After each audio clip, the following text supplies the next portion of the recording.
உபாகமம் 29ஆம் அதிகாரம் 29ஆம் வசனம். மறைவானவைகள் நம்முடைய தேவனாகிய கர்த்தருக்கே உரியவைகள், வெளிப்படுத்தப்பட்டவைகளோ இந்த நியாயப்பிரமாணத்தின் வார்த்தைகளின்படியெல்லாம் செய்யும்படிக்கு நமக்கும் நம்முடைய பிள்ளைகளுக்கும் என்றைக்கும் உரியவைகள். அந்த இடத்துல அருமையா மோசே சொல்லுவாரு, மறைவானவைகள் கர்த்தருக்குரியவைகள். அப்படின்னா ஆண்டவர் நம்மளுக்கு என்னென்ன வாக்குத்தத்தங்கள் கொடுத்தாலும் சில காரியங்கள் அவரிடத்துல இருக்கும். சில மறைவான காரியங்களை கர்த்தர் நமக்கு வைப்பார். என்னதான் நம்மளுக்கு ஆண்டவர் வாக்குத்தத்தம் கொடுத்தாலும் தீர்க்க தரிசனமா பேசினாலும் கர்த்தருடைய கிரியைகள் அவருடைய வழிகள் ஆராயப்படாதது. ரோமர் 11:3 பவுல் அருமையா சொல்லுவாரு, தேவனுடைய ஐஸ்வர்யம், ஞானம், அறிவு என்பவைகளின் ஆழம் எவ்வளவா இருக்கிறது, அவருடைய நியாய தீர்ப்புகள் அளவிடப்படாதவைகள், அவருடைய வழிகள் ஆராயப்படாதவைகள். அப்படின்னா யாருமே கண்டுபிடிக்க முடியாது அவருடைய வழி. எப்படி நம்மளை நடத்துவாரு, நம்ம பிள்ளைகளுக்கு என்ன வச்சிருக்கிறாரு, நம்ம வாழ்க்கையில அடுத்து என்ன நடக்கும், இதெல்லாம் நம்மளுடைய அறிவுல கொஞ்சம் நம்ம யோசிச்சாலும் ஆண்டவருடைய பார்வையில அப்படி கிடையாது. அவருடைய வழிகள் யாராலையும் கண்டுபிடிக்க முடியாது. அவர் என்னதான் அதிகமா நம்ம கிட்ட பேசினாலும் சில காரியங்களை கர்த்தர் தீர்க்கதரிசிகளா இருந்தாலும் மறைச்சு வைப்பாரு. ஆதியாகமம் 15:13 அவர் ஆபிரகாமை நோக்கி சொல்லுவார், உன் சந்ததியார் தங்களுடையதல்லாத அந்நிய தேசத்திலே பரதேசிகளா இருந்து அத்தேசத்தாரை சேவிப்பார்கள் என்றும் அவர்களால் 400 வருஷம் உபத்திரவப்படுவார்கள் என்றும் நீ நிச்சயமாய் அறிய கடவாய். இப்ப ஆதியாகமம் 18:17 கர்த்தர் ஆபிரகாமை பார்த்து சொல்லுவாரு, ஆபிரகாம் பெரிய ஜாதியாவதினாலும் அவனுக்குள் பூமியில் உள்ள சகல ஜாதிகளும் ஆசீர்வதிக்கப்படுகிறதுனாலும் நான் செய்ய போகிறதை ஆபிரகாமுக்கு மறைப்பேனோ.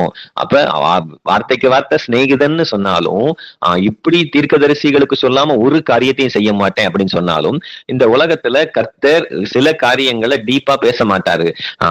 இந்த இடத்துல ஆபிரகாமுக்கு சொல்லுவாரு, உன் சந்ததியார் தங்களுடையதல்லாத அந்நிய தேசம் அப்படிங்கிற ஒரு கோடு தான் சொல்லுவாரே தவிர எகிப்து அப்படிங்கிற வார்த்தையை அவர் யூஸ் பண்ண மாட்டாரு. ஏன்னா அவருக்கு தெரியும், வேதம் சொல்லுது, பூர்வ காலத்தில் பங்கு பங்காகவும் வகை வகையாகவும் பிதாக்களுக்கு திருவலம் பற்றின தேவன். எபிரேயர் 1 இருக்கும். ஏன் அப்படி சொல்றாரு? எகிப்து அப்படின்னு ஆபிரகாமுக்கு சொல்லிட்டா அதுல என்ன இருக்குது? அப்ப நல்ல கவனிங்க, ஆண்டவர் மனுஷங்களுடைய அளவுக்கு தக்கதாக தான் பேசுகிறவர்.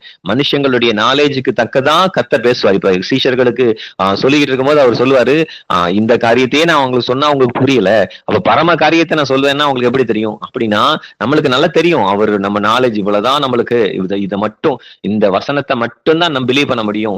நம்ம டீப்பா நம்ம பேசினா அதை நம்மளுக்கு புரிஞ்சுக்க முடியாது, நமக்கு தெரியாது. அப்ப நம்ம நல்லா கவனிக்கணும், நம்ம எதை குறித்தும் ஒரி பண்ணக்கூடாது. ஏதோ ஒரு காரியம் நம்ம பிள்ளைகளுக்கு நடக்குதா, நம்ம குடும்பத்துல நடக்குதா, கர்த்தர் அதை அதுல ஒரு மறைபொருளை வச்சிருக்கிறாரு, அதுல ஒரு திட்டத்தை வச்சிருக்கிறாரு, அதுல ஒரு நோக்கத்தை வச்சிருக்காரு. நம்ம என்ன நினைப்போம், திடீர்னு ஏதாவது ஒரு தீங்கு வந்துருச்சு, ஏதாவது ஒரு பாடு வந்துச்சுன்னா பிசாசு நம்மளை சோதிக்கிறான் பிரதர். ஆனா நீங்க அப்படி எடுக்கக்கூடாது. அப்படியே அது நடந்தாலும் கர்த்தருக்கு தெரியாம எதுவும் நடக்காது. அப்படியே அவன் சோதிச்சாலும் அந்த காரியத்தையும் கர்த்தர் ஆசீர்வாதமா மாத்த முடியும்.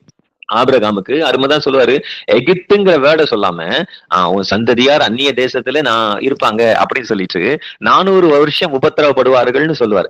ஆனா இஸ்ரவேல் ஜனங்கள் எகிப்துல 430 வருஷம் இருப்பாங்க. அப்ப அந்த 30 வருஷத்தை அந்த இடத்துல அவர் செய்ய போற கிரியைகளை சொல்லல. ஏன் இது மாதிரியா ஆண்டவர் சில காரியங்களை மறைக்கிறாரு?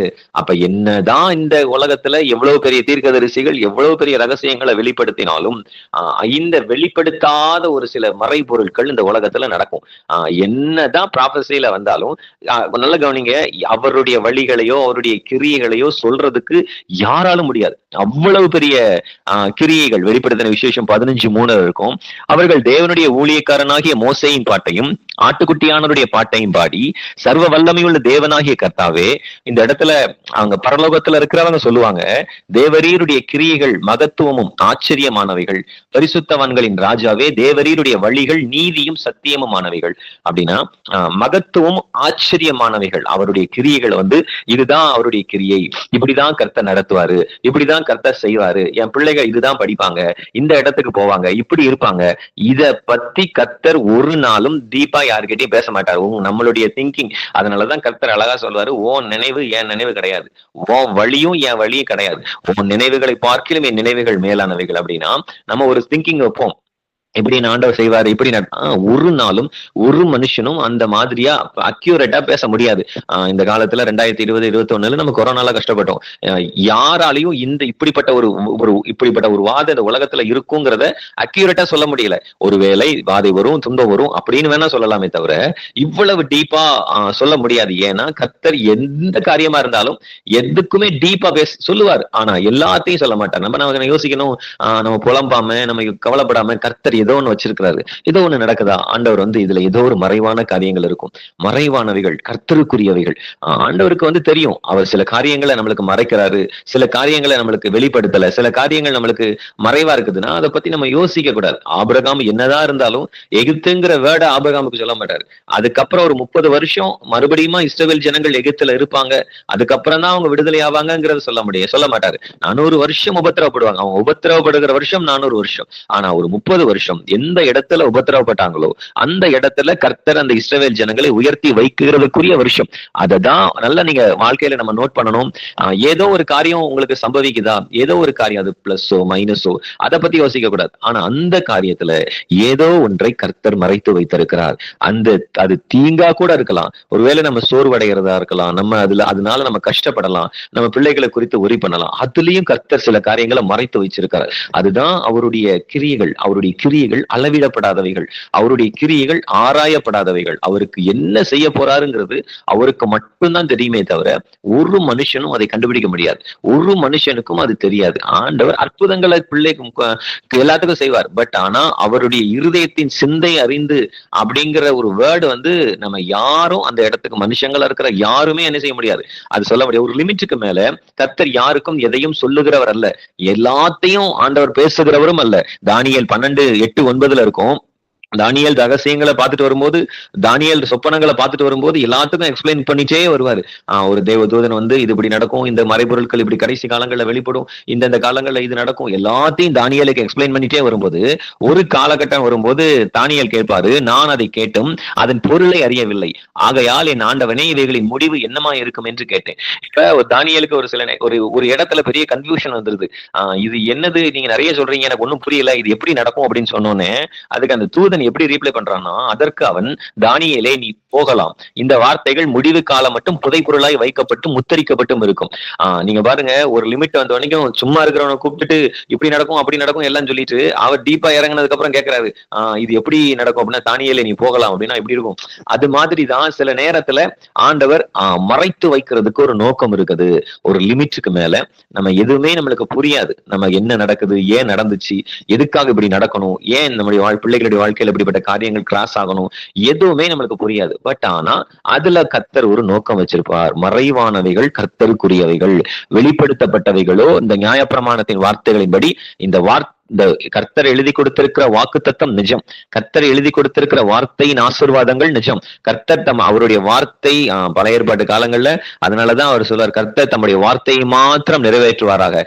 நம்ம இது இப்பெல்லாம் அது நம்ம சொல்றது இல்ல, நம்ம அழகா அந்த அறிக்கை பண்ணலாம், கர்த்தர் தம்முடைய வார்த்தையை மாத்திரம் நிறைவேற்றுவாராக. இந்த வேர்டை நீங்க நல்ல பழைய ஏற்பாட்டுல நோட் பண்ணி பாத்தீங்கன்னா ஒவ்வொரு இடத்துலயும் சொல்லுவாங்க, கர்த்தர் தம்முடைய வார்த்தையை மாத்திரம் நிறைவேற்றுவாராக.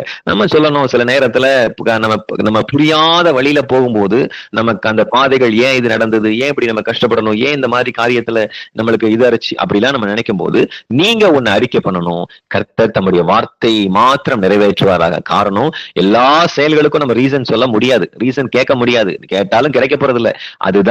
இதுதான் உண்மை. நம்ம ஆண்டவர்கிட்ட போய் எதையாவது ஒரு நாள் ஏன் அப்படி நடந்துச்சு அப்படின்னா ஏதாவது பதில் சொல்லுவாரா?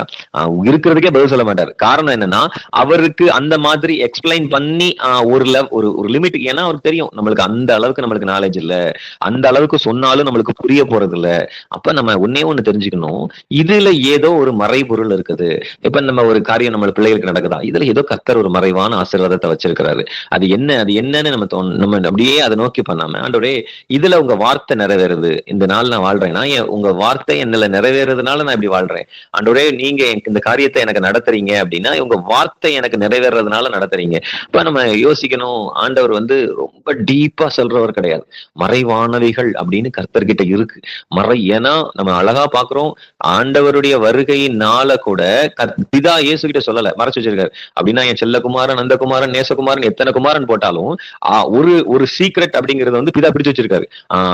அவர் மனுஷகுமாரன் வரும் வேலையை பிதா தவிர ஒருவரும் அறியான். அப்ப அந்த இடத்துல இயேசுக்கு ஒரு வருத்தம் இருக்குது.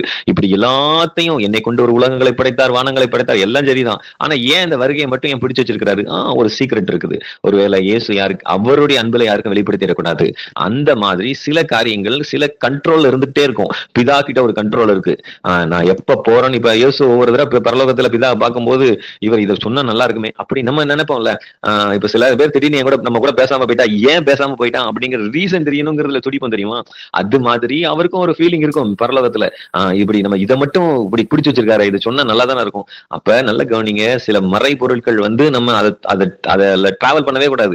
ஒரு காரியம் இருக்குதா, சரி நடந்துருச்சா, ரைட், இதுல ஏதோ ஒண்ணு கத்தர் மறைச்சு வச்சிருக்காரு, ரைட், அது அவருக்கு தெரியும். அதுவும் சில சக்சஸ்ஃபுல்லா முடியும், அதையும் கத்தர் நடத்துவார். அவ்வளவுதான். அந்த இதுல நம்ம போயிட்டே இருக்கணுமே தவிர ஆண்டவருடைய வழிகளை ஆராய்கிறதுக்கு அதை நினைச்சு புலம்புறதுக்கு ஏன் இப்படி நடந்துச்சு, எதுக்காக இப்படி நடக்கணும், நான் என்ன தப்பு பண்ணேன், எதுக்காக இந்த மாதிரி என் பிள்ளைகளுக்கு நடக்கணும், எதுக்கா அப்படிங்கிற ஒரு புலம்பலை நம்ம வைக்க வேண்டாம். கத்த சொல்லுவாரு, இதுல ஏதோ ஒரு காரியம் இருக்குது, இதுல ஏதோ ஒரு மறைபொருட்கள் இருக்குது, ஏதோ ஒரு விஷயம் இருக்குது. ஏன்னா 400 வருஷம் உபத்திரவப்படும் போது இந்த வாக்குத்தத்தம் ஆபிரகாம் ஈசா கிட்ட சொன்னாரா, இல்ல ஈசாக்கு யாக்கோபு கிட்ட சொன்னாரா, யாக்கோபு யோசேப்பு கிட்ட சொன்னாராங்கிறது தெரியாது.